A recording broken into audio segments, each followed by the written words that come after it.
প্রিয় ভোজন রসিকগণ, আজ আমি আপনাদের কাছে নিয়ে এসেছি এক অতুলনীয় খাবার নিয়ে, সজনে ডাঁটা। এটি কেবল স্বাদে নয়, গুণেও অতুলনীয়। প্রাচীন আয়ুর্বেদে এটিকে শীঘ্র ফল নামে অভিহিত করা হয়েছে, যেটি 100 রোগের ওষুধ। আমি অর্পিতা, বানাবো সজনে ডাঁটার পরোঠার বাইট, আর আপনারা দেখছেন Arpita's cushion and travel diaries. চলুন রেসিপিটা তাহলে বানানো যাক।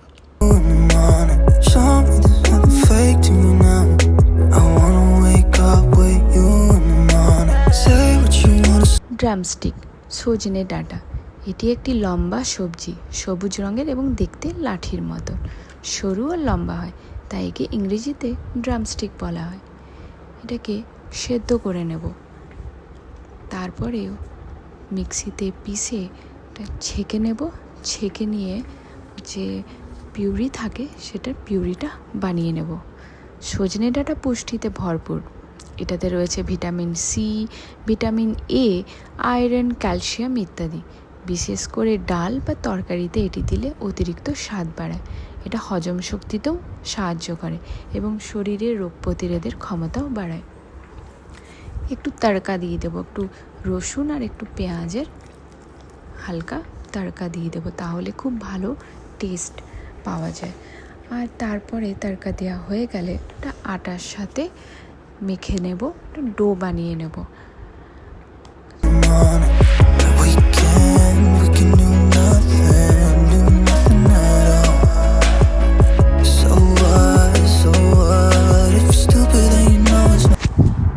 তড়কা দেওয়া হয়ে গেলে এই আটার সাথে ওই যে পিউরিটা ছিল সেটা ভালো করে মিক্স করে, এভাবে ভালো করে মিক্স করে নিয়ে দিয়ে ওটা ডো বানিয়ে নেব।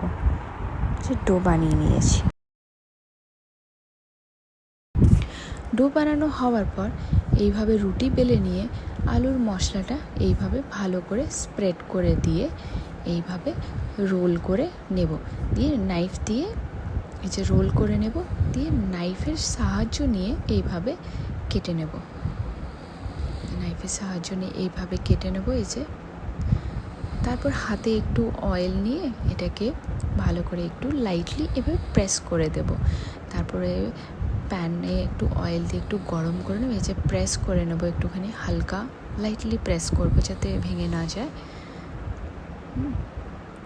তারপর প্যানের মধ্যে হালকা অয়েল দিয়ে একটু গরম করে দিয়ে প্যানের মধ্যে ওই যে শর্ট যে পরাঠাগুলো ছিল সেগুলো প্লেস করে দেব।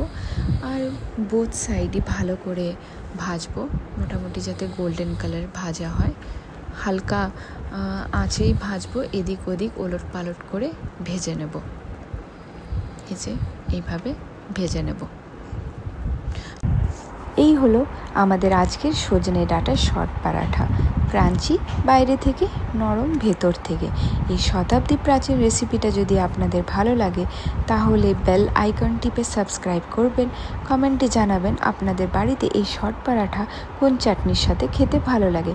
পরবর্তী পর্বে নিয়ে আসবো আরেকটি রেসিপি। ততক্ষণ পর্যন্ত আহার করুন, আহ্লাদ করুন। ধন্যবাদ।